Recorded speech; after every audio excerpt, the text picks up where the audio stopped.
piangi. Tugayo marwadan, mati isa asma. Jadi ortodoksi tawaran nanti anjita. Sebab ini isas ortodoksi tawaran, pada sama namatin oso entare, apa isa Kristus ini kan hundak fantera. Kenapa? Bukan onni, lalaman apa sih kan?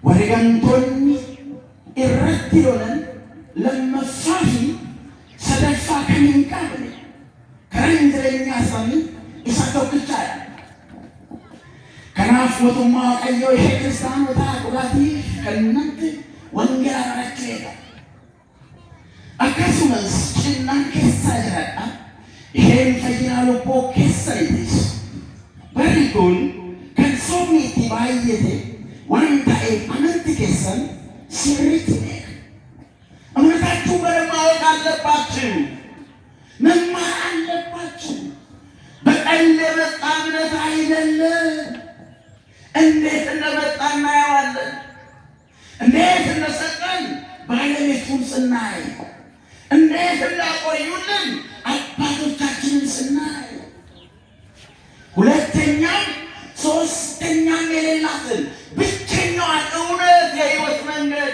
ስንመለከት ያለ መደዳደር ልንጠብቃት ይገባል። እንዴት ነው የምንጠብቃት? በድንጋይ አይደለም፣ በወንጭፍ አይደለም፣ በመሰዳደብ አይደለም፣ በመነቃቀፍ አይደለም። እና እንዴት ካላችሁ ወንጌልን በደንብ በመማር ጠብቋት። ሕጓን በማወቅ ጠብቋት። ኦርቶዶክስ የምትጠበቀው በመጀመሪያ ኦርቶዶክሳዊ ሕይወት ሲኖረን ብቻ ነው። ቲፎዞ አያስፈልግም፣ የሚያስፈልገው አማኝ ነው። አራጋቢ አያስፈልግም፣ የሚያስፈልገው ኖሮ እንድንኖር የሚኖረውን ወንጌል ኖሮ የሚያሳየን የሕይወት ሰው ነው። ፉከራ አይደለም፣ እውነት ነው። እውነት ከፈለጋችሁ ከዚህ ውጭ ቅዠት ነው። ኢየሱስ ክርስቶስ ሌላ ጋር ቢኖር ኖሮ እኛ እዚህ ምንም እናደርጋለን። ደግሜ እላለሁ፣ ኢየሱስ ክርስቶስን ሌላ ጋር ማግኘት ቢቻል እዚህ ምን ይሰራል? ምን እንሰራ ነበር? ምን እንሰራ ነበር? እዚህ ቆብ ያደረግነው ሌላ ጋር ኢየሱስ ክርስቶስ የሚገኝ ሊሆን ኖሮ የቆባችን ትርጉም ባዶ፣ የመስቀላችን ቤት ኃይል ባዶ ይሆን ነበር። የመስቀላችን ኃይል ሙሉ የሆነው የቆባችን ጌጥ አክሊል ክርስቶስ እርሱ እዚህ ስላለ ነው። ክብርና ምስጋና ለስሙ ይሁን። ስሙ ይክበር ይመስገን። ወገኖቼ ጥቂት ደቂቃዎች ስለሆነ የምንማማረው እንዲደርናችን እንዴት አደራችሁ? እንዴት አሁን እንዴት አደራችሁ ይባላል። አታውቁም እንዴ? ደግሞ አሁን ምንድን ነው የሚባለው? እኔ ያልኩት ምንድን ነው? ይኸውላችሁ ሳትሰሙ መልስ አትስጡ። አልሰማችሁም? ሳታዳምጡ መልስ አትስጡ። ማዳመጥና መስማት ይለያያል። ዓለም እየታወቀ ያለው ሳያዳምጥ የሚናገር ስለበዛ ነው። ቤታችሁ ሰላም የሚያጣው መደማመጥን ቸል ስለምትሉ ነው። ሁሉም ይናገራል፣ ግን ስለሚናገረው እንጂ የሚነገረውን መስማት አይፈልግም። የብዙ የሰዎች ሕይወት የጠብ መነሻ ማዳመጥ አለመቻል ነው። ወንጌል ምን ይላል? ሰው ሁሉ ለመስማት ተናገሯ። እነሱ ዝም ሲሆን እናንተ ለመስማት አትናገሩ እንዴ? ሰው ሁሉ ለመስማት አትናገሩም። ዝም አሉ። ዝም ካሉ ያው ከእርሶ ጋር ይገናኛል። እሳቸውን ነው ያው የምታስወቅሱት። ዝም ካላችሁ ሰው ሁሉ ለመናገር ለመስማትስ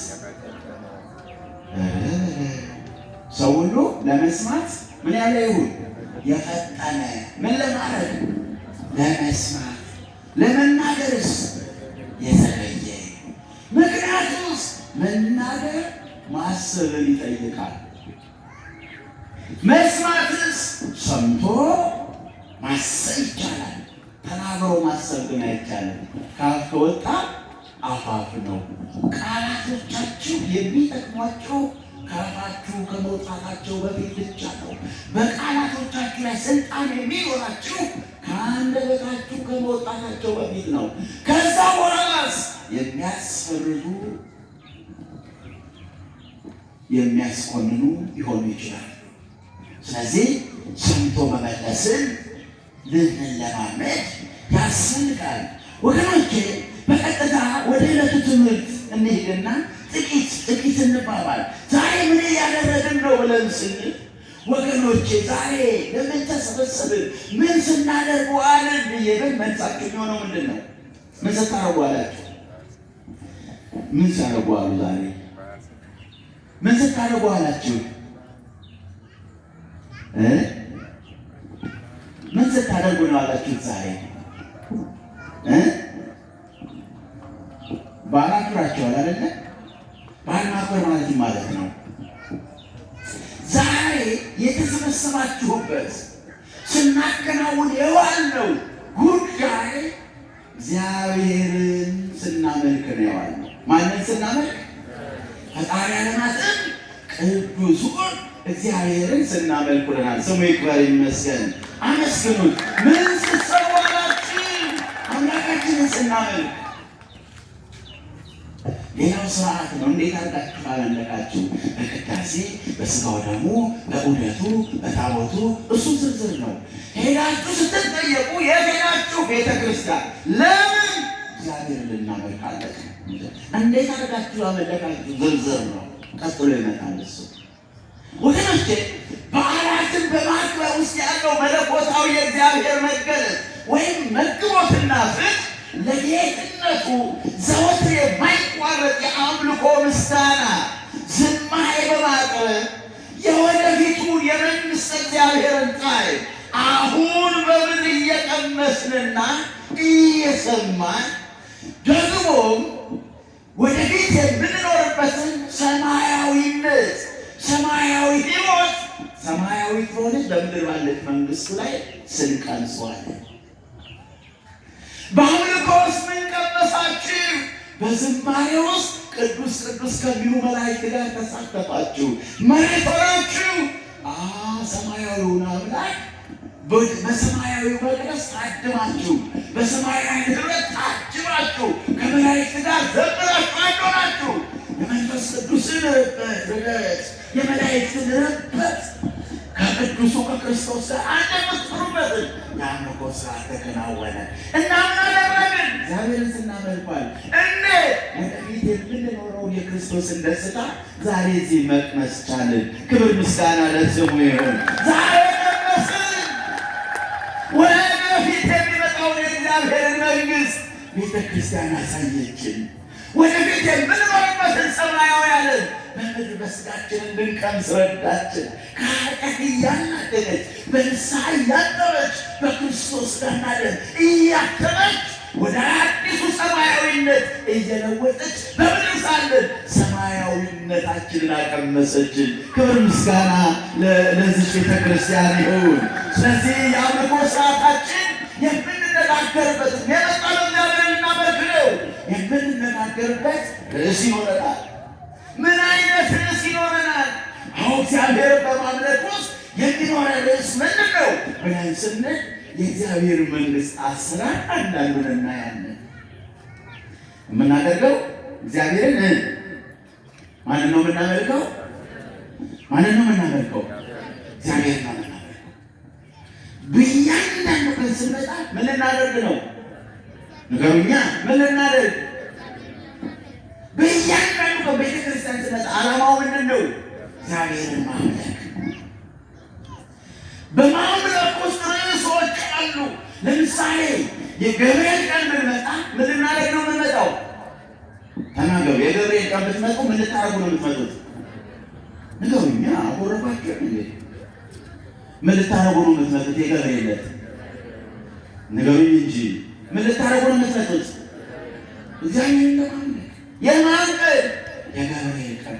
ለምን የገብርኤል ቀን አለ ታዲያ? እግዚአብሔር አይደል እንዴ ካላችሁ በእግዚአብሔር መንግስት ውስጥ የመላእክት አገልግሎት ምን እንደሚመስል የምንማርበት ነውና በማን መንግስት ውስጥ? በእግዚአብሔር መንግስት ውስጥ ስለ ቅዱስ ገብርኤል ስንነጋገር ምን እያደረግን ነው ካላችሁ የእግዚአብሔርን መንግስት አስተዳደር እያየን ነው። የእግዚአብሔርን መንግስት አከዋወን እያየን ነው። የእግዚአብሔርን መንግስት አሰራር እያየን ነው። በምን በኩል? በመንግስት ውስጥ ያሉትን መላእክቱን ስናይ እግዚአብሔርን እያመለክን በአምልኮ ውስጥ የመላእክትን አገልግሎት እናያለን። ግን የመጣ ነው ምን ለማለት ነው? እግዚአብሔርን ለማምለክ። ከዚህ ወረማ መቀለ የድንግል ማርያም ቀን ብትመጡ ብንታረጉ ነው የምትመጡት። የድንግል ማርያም እመቤታችን የቅድስት ድንግል ማርያም ቀን ብትመጡ ብታስቀድሱ ምን ለማድረግ ነው የምትመጡት? ምን ለማድረግ ነው የምትመጡት? የእመቤታችን የቅድስት ድንግል ማርያም ቀን ምን ለማድረግ ነው የምትመጡት? ተናገሩ እንጂ። ማንን ለማምለክ? እግዚአብሔርን ለማምለክ። እና ቅድስት ድንግል ማርያምን በዛ አምልኮ ውስጥ ለዛ አምልኮ እንድንበቃ ረዳታችን ናት። ያ አምልኮ የልጇ መንግስት ነው። የማን መንግስት? ልጇ ማን ነው? ኢየሱስ ክርስቶስ። በኢየሱስ ክርስቶስ በልጇ መንግስት ውስጥ ድንግል ማርያም ሰራተኛ ናት። እንዴት በረከት አላት! እንዴት ትሰራለች! በምልጃዋ የረዳቻቸው፣ በጸሎቷ ያገዘቻቸው፣ ከተከበረው ከልጇ ከመድኃኒዓለም ፊት ቆማ ያማለለቻቸው፣ ጠይቀዋት ያላፈሩ ሁሉ የዛን ቀን ይመጡና እግዚአብሔርን ያመልካሉ። የእመቤታችን ቀን ግን ማንን ያመልካሉ? እግዚአብሔርን ያመልካሉ። ድንግል ማርያምስ ያ ሕዝብ ወደዛ አምልኮ እንዲመጣ የልጇን የክርስቶስን መንግስት እንዲቀምስላት ከልጇ መንግስት ከኢየሱስ ክርስቶስ መንግስት እንዳንጎልባት ድንግል ማርያም እናታችን በበረከቷ በጸሎቷ ታረቃለች፣ ታግዘናለች። ክብር ምስጋና ለስሙ ይሁን። የምናደርገው ምንድን ነው? እግዚአብሔርን ማምለክ። ድንግል ማርያምስ ወደዛ አምልኮ እንድንመጣ ትደግፈናለች። ከልጇ ከክርስቶስ እንዳንለይ ታግዘናለች። ደከም ስንል እየደገፈች በጸሎት በምልጃ እየደረሰች ታግዘናለች። የልጇ መንግስት ለእኛ እንዳይጎድልብን በምልጃ ታግዛለች። ይህ ማለት ነው ወገኖቼ። ስለዚህ በእያንዳንዱ ቀን የምናደርገው ዛሬ የተነሳንበት የትምህርታችን ርዕስ የሚለው ምንድን ነው? የሚለው እናንተን የጣለ ማንን ይጥላል? አልሰሟችሁ? ማንን ይጥላል? እናንተን የጣለ ማንን ይጥላል? በሉቃስ ወንጌል ምዕራፍ ስንት? 10 ቁጥር ስንት? 16 እናንተን አሁን ቃል የጌታችን የኢየሱስ ክርስቶስ ቃል ነው። ለሐዋርያት የተነገረ ቃል ነው። ቃሉ እንዲህ ነው የሚለው የሉቃስ ወንጌል ምዕራፍ 10 ቁጥር 16 የሚሰማችሁ እኔ ይሰማል፣ እናንተንም የጣለ እኔን ይጥላል፣ እኔን የጣለ የላከኝን ይጥላል። እናንተን የሚሰማ ሐዋርያትን መስማት ማንን መስማት ነው? ንገሩኛ። ማንን መስማት ነው? ኢየሱስ ክርስቶስን መስማት። ለምን? ሐሳባቸው ሁሉ የሰማዩ መንግስት ማገልገል ነው። ሐሳባቸው ሁሉ የክርስቶስን ወንጌል ለምዕመናን ማድረስ ነው። ሐሳባቸው ሁሉ የክርስቶስን ደስታ እንድንቀምስ እኛን መርዳት ነው። የምስራቱን ቃል እንድንሰማ እንድንረዳው በጸሎት እያገዙ የሐዋርያት ዓላማቸው ክርስቶስ ነው። የሐዋርያት ዓላማቸው ምንድን ነው? የሐዋርያት ዓላማ ምንድን ነው? የክርስቶስ ነው። የክርስቶስ ወንጌል ለእኛ ማድረስ፣ መዳንን ለእኛ ማድረስ። ስለዚህ እነሱን መስማት ማንን መስማት ነው?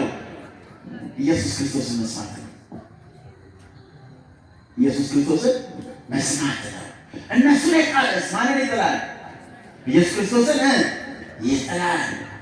ምክንያቱም ሀሳባቸው ኢየሱስ ክርስቶስ ስለሆነ እነሱን መስማት ኢየሱስ ክርስቶስን መስማት ነው። የድንግል ማርያም ሀሳብስ ማን ነው? የድንግል ማርያም ሀሳብ ምንድን ነው? የድንግል ማርያም ሀሳቧ ማን ነው? ሀሳቧ የምን ሀሳብ ይመስላል? መቅድም ያይሰው እንግዲህ ሀሳቧ የማን ሀሳብ ነው? የእግዚአብሔር መንግስት ነው። የልጇ መንግስት ነው ሀሳቧ። እንደነ ጳውሎስ እንደነ ጴጥሮስ በኋላ አይደለም ገና የእናቷን ጡት ሳትጠባ ለማን የተሰጠች ናት? ለእግዚአብሔር የተሰጠች። ለምን? ለእግዚአብሔር ተለየች። ገና አጣት። ገና የእግዚአብሔር ጣዕሙን ሳታውቅ በቤተ መቅደስ መላእክት እያረጋጉ አሳደጓት። ለምን? ለክርስቶስ የተለየች ስለሆነች። ለማን የተለየች ስለሆነች? በእንክብካቤ መላእክት እያረጋጉ አሳደጓት፣ መገቧት። ለምን? የክርስቶስ እናት ስለሆነች። ስለዚህ ድንግል ማርያምን መስማት ማንን መስማት ነው? ማንን መስማት ነው? ኢየሱስ ክርስቶስን መስማት። ክብር ምስጋና ለስሙ ይሁን። ወገኖቼ እናንተን የሚሰማ እኔን ይሰማል። እናንተን የጣለ እኔን ይጥላል። ሐዋርያትን መጣል ማንን መጣል ነው? ኢየሱስ ክርስቶስን መጣል ነው። ለዚህ ነው ዛሬ ምናልባት ባሉ በሰፊው ተምራችሁታል ብዬ ስለማስብ ያልተመጡ ሀሳቦችን በጥቂቱ እናስሳለን።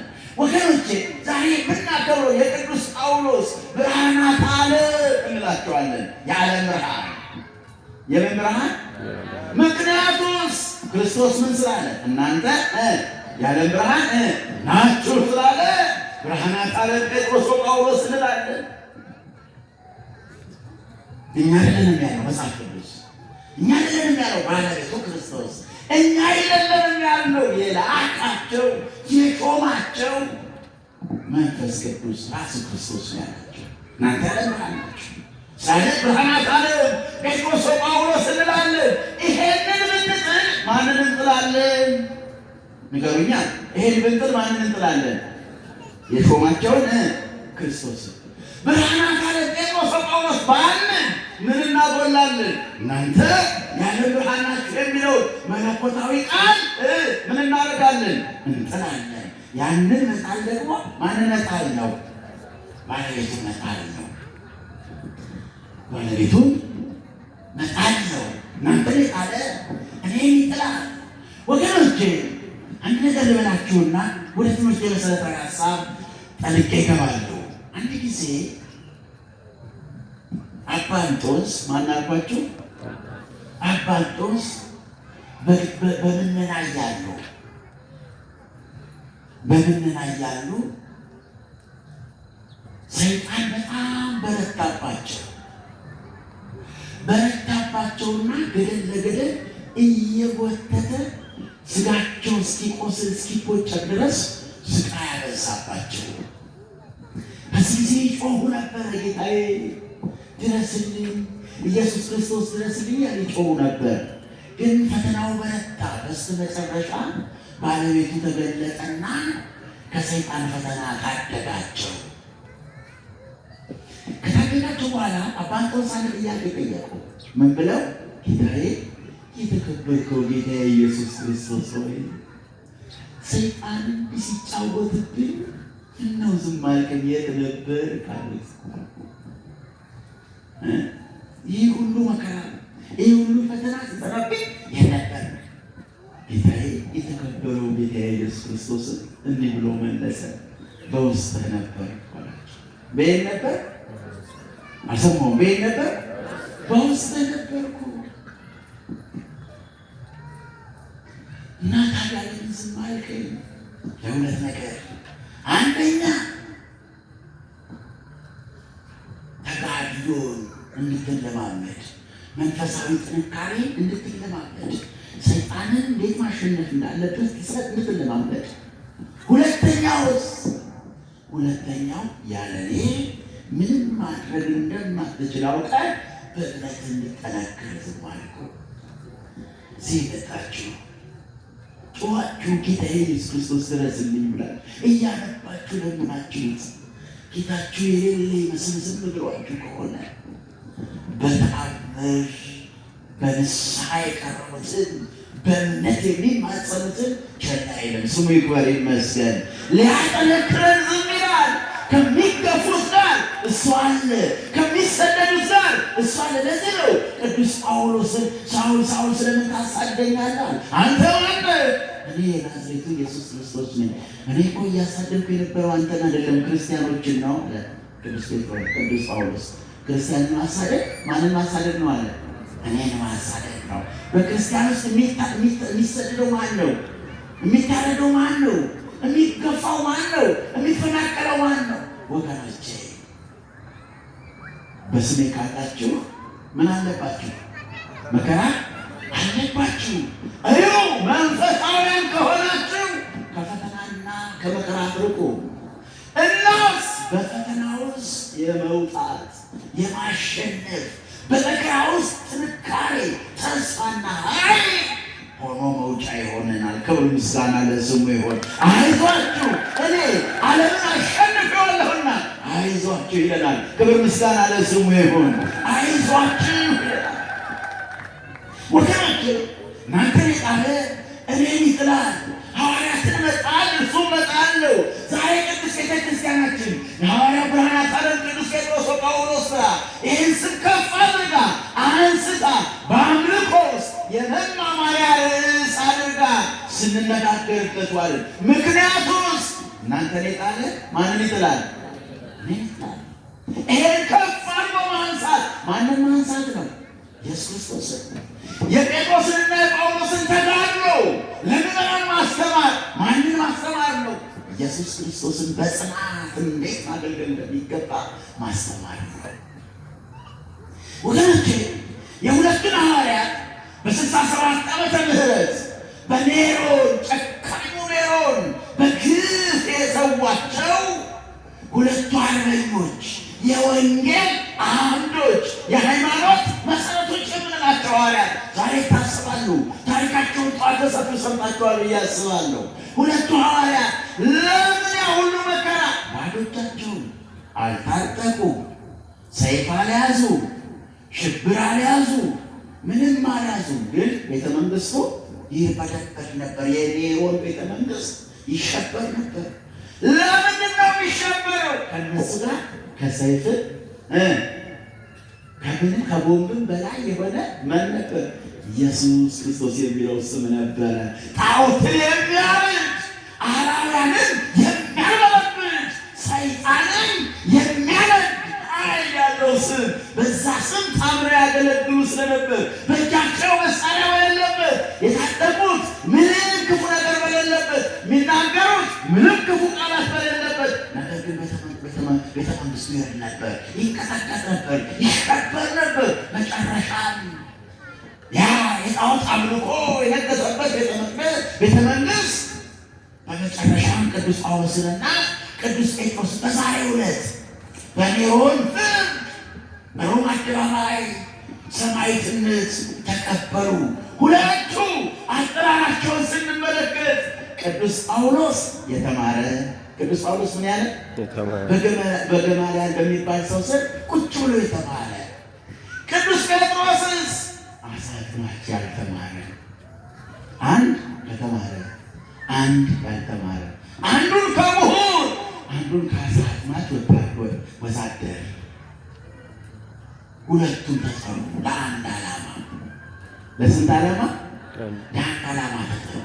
ያ የተማረው ሳውል ምን ያደርግ ነበር? የተማረ ነው፣ ግን ስራው ምን ነበረ? ክርስቲያኖችን ማሳደድ፣ ማረድ፣ ክርስቲያኖችን ማሰቃየት፣ ክርስቲያኖች ላይ ግፍ ማድረስ። ግን ምን ያለ ነበር? የተማረ። ቅዱስ ጴጥሮስ የተማረ አልነበረም። ምን ያደርጋል? አሳ ያጠምዳል። ሌሊቱን አሳ ሲያጠምድ ያድርና ከአሳው በሚገኘው ገንዘብ የሚያስፈልገውን የህይወት መርህ ይመራል። ወገኖቼ ለምን ይሄ ልዩነት ለምንተፈተከና ሲጀመር ጀምሮ ያኛ የተማረ በገማልያል በሚባል ኑረ ኦሪት አበጥሮ የተማረ ነው። ወገኖቼ አንዳንዴ መማር ለውጥ ላያመጣ ይችላል። አንዳንዴ መማር ለጥፋት ብቻ ሊሆን ይችላል። መማር ለምን ለጥፋት ሊሆን ይችላል ብለን ቃል ስለ መማር ጥቂት ነገር አይተን ባያልቅም መምህራኖቻችሁ ትምህርቱን ይጨርሱታል። እኔ የማደርገው ምን ያህል አውቃለሁ ብዬ ለእናንተ ለማሳየት ሳይሆን እዚህ የመጡት ምዕመናን ምን ያህል ከዚህ አውደ ምሕረት የመንፈስ ቅዱስን ሀሳብ ተጋሩ ቢሆን የሚጨነቀው መማር ዲግሪ ያላችሁ ዲፕሎማ ያላችሁ አስተሳሰባችሁ ላልተማረው ካልጠቀመ ትምህርታችሁ የከሰረ ነው። የከሰረ ትምህርት ችግር ካልፈታችሁበት የከሰረ ትምህርት። ትምህርት ማለት ምን ማለት ነው? ችግር መፍቻ መሳሪያ። እንዴት ነው ችግር የሚፈታው? የተማረ ሰው ሶስት ነገር ያውቃል። አንደኛ አይምሮ የሰለጠነ ነው። አይምሮ ምን ያለ የሰለጠነ ነው። እንዴት መረዳት ይችላል። በቀላሉ መገንዘብ ይችላል። ሀሳብን በቀላሉ ተንትኖ መረዳት ይችላል። ሀሳብን የመጣውን ሀሳብ ገምግሞ መመዘን ይችላል። አይምሮአዊ ለምሳሌ ዲግሪ ተሸከመ የሐዲስ ኪዳን መምህር የሆነ የብሉይ ኪዳን መምህር የተባለ ሰው አሉሽ የሚባል ወሬ ዝም ብሎ ተሸክሞ አሉ ብሎ የሚያወራ ከሆነ አልተማረም። ምን አላለ? አልተማረም። በጥቅስ ብዛት እኮ ሰይጣንን የሚበልጠው የለም። ይጠቅሳል ማለት ይፍለሰው ይጠቅሳል። ብዙ ጥቅስ ማወቅ ምን ማለት አይደለም፣ መማር አይደለም። በቤተ ክርስቲያናችን መማር ትላለች የጠፋብንን የጽድቅ አይምሮ የምንፈልግበት መሳሪያ ነው። ምንን የምንፈልግበት? የጠፋብንን የትኛውን አይምሮ?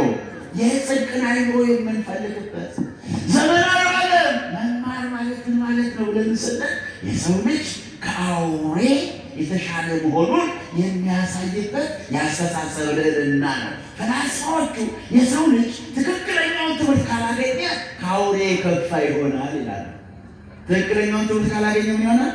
ከአውሬ የከፋ ኃላፊነት የማይሰማው። ለምሳሌ ከእናንተ መካከል እቤት ሚስቱ ምንም ሽሮ የለም ዘይት የለም እያለችው እሱ ግን ጠቅም ለበለው ቆርጦ ጠጁን ጫለቶ ቢሆን አወራዶ ልጆቹ ላይ ቢያገሳ መጥቶ በራሹ አተው የዋሉ ልጆች ላይ ቢያገሳ አሁን ይህ ሰው ጅብ ብሎ መሳደብ ኃጢአት አይሆንም? አይሆንም? ይሆናል። ለምን ካላችሁ እንዴ ጅብ አይቀየም? ተካፍሎ እኮ ነው ጅብ የሚበላው። ይህ እኮ ከጅብ በታች ነው። ከጅብ በታች ነው። ጅብ እኮ ጓደኞቹን ይዞ ተጣልቶ ነው የሚበላው። ይህ የገዛ ቤተሰቦቹ እየራባቸው የገዛ ቤተሰቦቹ ምንም እንደሌላቸው እያወቀ ስሙ ቆርጦ ቢራውን ጨምቆ ቢገዛ ይሄ ከአውሬ በታች ነው። ጅብ ብንል ጅብ መቀየም አለበት እንዴ? እንዴት አንተ ያለን ጅብ ይባላለህ ይላል። ጅብ ይከበዋል። ምክንያቱም የተማረ ሰው ኃላፊነት የሚሰማው ነው። የሚያደርገውን ነገር መመዘን የሚችል ነው። የሚሰራውን ስራ ማመዛዘን የሚችል ነው። እንደ ማንም የጫነው ተሸክሞ አይሄድም። ሰው ከተማረ ክፋት ላይ አይተባበርም። እውነትን እውነት ይላል፣ ሐሰትን ሐሰት ይላል። ስለዚህ አፍላጦን እንደውም በፍልስፍናው ዓለም ያሉ ሰዎች ምን ይላሉ? የሰው ልጅ ትክክለኛውን ትምህርት ካላገኘ ከአውሬ የከፋ ይሆናል። ሌሎቹ ደግሞ እንዲህ ይላሉ፣ በዘመናዊው ሳይንስ ቀመስ የሆናችሁ ለርኒንግ ኢዝ ሪሌቲቭሊ ፐርማነንት ቼንጅ ኦፍ ቢሄቪየር ትሩ ኤክስፒሪየንስ። ትምህርት ማለት ቀስ በቀስ እያደገ የሚመጣ የተባይ ለውጥ ነው። የምን ለውጥ ነው? የምን ለውጥ ነው? የጠባይ ለውጥ ነው። የጠባይ ለውጥ ነው። የተማረ ሰው የጠባይ ለውጥ ከሌለው ለውጡ ምን አይነት ነው? ከትላንትናው የተሻለ ማመዛዘን፣ ከትላንትናው የተሻለ ነገሮችን ማየት፣ ሰዎችን መርዳት፣ መገንዘብ፣ ችግር መፍታት ካልቻለ ሰውየው የሰርተፊኬት ተሸካሚ ነው እንጂ አልተማረም ማለት ምን አላለ? አንዳንድ ሰዎች በግራጁዌሽናቸው ትልቅ ፎቶ ግድግዳ ላይ ይሰቅላሉ። እሱ ማለት ትምህርት ማለት አይደለም። ሰርተፊኬት አለው፣ ዲግሪ አለው፣ ዲፕሎማ፣ እሱ ትምህርት አይደለም። ትምህርት የአስተሳሰብ ለውጥ ነው። የአስተሳሰብ ለውጥ ደግሞ የጠባይ ለውጥ ማምጣት ሲችል፣ የጠባይ ለውጥ አንደኛ በአስተሳሰባችሁ ሚዛናዊነት፣ ሁለተኛ በልቦናችሁ አስተዋይነት፣ ሶስተኛ በተግባራችሁ ቻይነት የሶስቱ ድምር የሆነ የጠባይ ለውጥ ተሟልናል። ቅዱስ ጳውሎስ የተማረ ነው። ነገር ግን ምን የለም ይሰራ የነበረው ማሳደድ ነው። ምክንያቱስ የተማረውን ትምህርት አልተገነዘበውም ማለት ነው።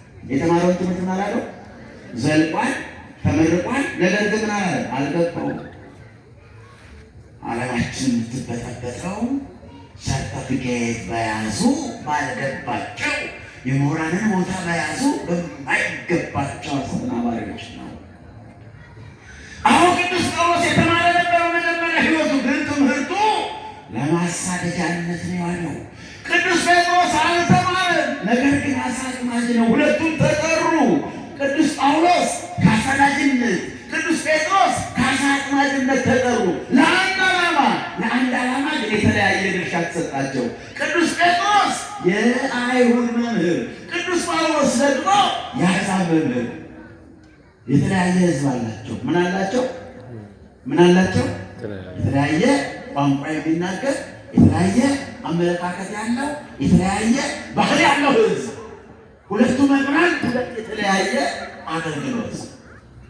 ግን ቅዱስ ጳውሎስ፣ ቅዱስ ጴጥሮስ ሁለቱም አልተከፋፈሉም። ምን አላሉ? አልተጣሉ። ምን አላሉ? ልዩነት ለጠብ ምክንያት መሆን አይችልም። ለምን? የሚሰብኩት ክርስቶስ እሱ አንድ ስለሆነ። ክብር ምስጋና ለስሙ ይሁን። አንዱን እየሰበኩ ሌላ ችግር ከሌለ መለያየት አይቻልም። የምናመልከው አንዱን ከሆነ ልዩነት ከወዴት ይመጣል? ልዩነት ከየት ይመጣል? አብረው ነበሩ። ቅዱስ ጴጥሮስ ማርቆስን እያስተማረ የማርቆስ ወንጌልን ያጻፈ፣ በመልእክቱ 8 ምዕራፎች ያሉት 2 መልእክታት የጻፈ ነው። ቅዱስ ጳውሎስ 14ቱን መልእክታት የጻፈ ነው። ከመጽሐፍ ቅዱስ የሁለቱ 18ቱ ከ27ቱ ሐዲሳት 18ቱ የቅዱስ ጴጥሮስና የቅዱስ ጳውሎስ ናቸው። 19ኙ ከማርቆስ ወንጌል ጋር። ምክንያቱም የማርቆስ መምህር ቅዱስ ጴጥሮስ ነው። ቅዱስ ማርቆስ የቅዱስ ጴጥሮስ ደቀ መዝሙር ነው። ቅዱስ ማርቆስ ደግሞ የሁላችንም አባት ነው። ወገኖቼ የተለያየ ተልእኮ ግን ዓላማው ስንት ነው? ዓላማው አንድ ስለነበር ምን የለም? ልዩነት የለም። ወገኖቼ ልዩነት ካለ ክርስቶስ አልገባንም ማለት ነው። ይሄን ልበልና ትምህርቴን ላብቃ። በጣም ነፍሳቶች እዚህ ያወቃሉ። አለመድፋቸው እንዴት ነገር እንደሚቻል ክሊቲሽ ይመጣ ነበር። አንተ ነገር ነው ትምህርቴን ላጠናቅ አንድ ነገር ልበላችሁና ይበቃ ይመስለኛል ከሰዓት አንጻር። አንድ ጊዜ አባ ጳውሊ እየጸለዩ በተመስጦ ባለበት ሰዓት እርሰባታውያን ናቸው። መምህራቸው ይመጣና እያናገራቸው ጳውሊ ግን መስማት አልቻሉ። መምህራቸውን ሀሳባቸው በጣም ተሰርቆ ነበረ። ጳውሊ ካላቸው በኋላ ጳውሊ አቤት ሀሳባችሁ ሀሳብ ገባ እንዴ ጳውሊ አላቸው። መምህራቸው አዎ ሀሳብ ምንድን ነው ብለው ሲሉት ኢየሱስ ክርስቶስ ያደረገልን ነገር ገብቶ ሊሆን ብዬ እጨነቃለሁ። በወቅቱ የነበሩ ክርስቲያኖች ክርስቶስ ያደረገላቸው ነገር ገብቷቸው የሆነ ብዬ እጨነቃለሁ። ምን ብሏቸው የሆነ ገብቷቸው የሆነ እሱ የገባው አሁን ቅዱስ ጳውሎስ ክርስቶስ ሲገባው ከአሳዳጅነት ወደ ተሰዳጅነት፣ ከማለድ ወደ መታረድ፣ ከማነድ ወደ መነድ፣ ከማሳደድ ወደ መሰደድ እሱ ሲገባ እሱ የገባው ሰባኪ እንደ ቅዱስ ጳውሎስ በተለወጠ ሕይወት አንዳ ወድዳለ ቤተክርስቲያን ሆኖ የሚያምር የሚያሰባብር ሕይወት ወደ ቅድስና የሚጠራ ሕይወት በዛ ሕይወት ተለወጠ። እሱ ሲገባው የቅዱስ ጴጥሮስ ጠሪነት፣ የቅዱስ ጴጥሮስ አዋቂነት በጥባት በአንድ ቀን በበዓለ ጰራቅሊጦስ 3,000 ይገባል። በአንድ ቀን ስብከት አሳመነ። እሱ ሲገባው መጀመሪያ እነዚህ ሁሉ ይጠሩ እኔ አልጠላህም ያለ ቅዱስ ጴጥሮስ ክርስቶስ ሲገባው ትወደኛለህ ከእነዚህ ይልቅ ሲለው እነዚህ ሁሉ ሊወዱ ሊጠሩ አላለም። ጌታዬ አንተ ታውቃለህ አለ። እሱ የገባው ካህን ቋንቋው ላይ ጌታ ያውቃል ነው የሚታመነው። በጌታው ነው። በጉልበቱ አይታመንም፣ በእውቀቱ አይታመንም፣ በስልጣኑ አይታመንም፣ በመልኩ በውበቱ አይታመንም። እሱ የገባው ሁሉ ንጉሡ ክርስቶስ ስለሆነ እሱ ያውቃል የሚል ነው። እሱ የገባው መነኩሴ እንደ ተክለ ሃይማኖት ልጆች ወንጌልን በዓለም የሚያዳርስ ነው። ወንጌል የሚሰብክ ነው። በየቦታው የሚኖር አይደለም። ወንጌል ለማድረስ ምዕመናን ባሉበት የክርስቶስን ወንጌል ይዞ የሚሰብክ ነው። ራሱን ሳይሆን ቤተክርስቲያን የሚጠብቅ ነው። የግል ጉዳዩን ሳይሆን የቤተክርስቲያን ጉዳይ የሚል ነው። እሱ የገባው ክርስቲያን አይዋሽም። ልብላት ወገኖቼ፣ ይህና እናንተ ገብቶ ሊሆን እሱ ሲገባ መለያየት የለም። እሱ ሲገባ ዘረኝነት የለም። እሱ ሲገባ መከፋፈል መነጣጠል የለም። እሱ ሲገባ መተዛዘን አለ። እሱ ሲገባ መራራት አለ። እሱ ሲገባ ለእርቅ መቻኮል አለ። እሱ ሲገባ እንደነ ቅዱስ ጴጥሮስ እንደነ ቅዱስ ጳውሎስ ራስን ለመስጠት መዘጋጀት አለ። እሱ ሲገባ ለማሳደድ ሳይሆን ለመሰደድ፣ ለማለት ሳይሆን ለመታረድ፣ ለማንደድ ሳይሆን ለመነድ የእሱ ፍቅር የሚያስችላል። እሱ ያልገባው ባል እንኳን ለቤተ ክርስቲያን ሊሰደድ የገዛ ሚስቱን መውደድ አይችልም። እሱ ያልገባት ሚስት እንኳን ስለ ክርስቶስ ፍቅር ልትሰደድ የገዛ ባሏን መውደድ አትችልም። የገዛ ልጇን መንከባከብ አትችልም። መንፈሳዊ ኃይል እሱ ሲገባ ነው። ወስብሐት ለእግዚአብሔር ወለወላዲቱ ድንግል ወለመስቀሉ ክቡር። ይቆየን።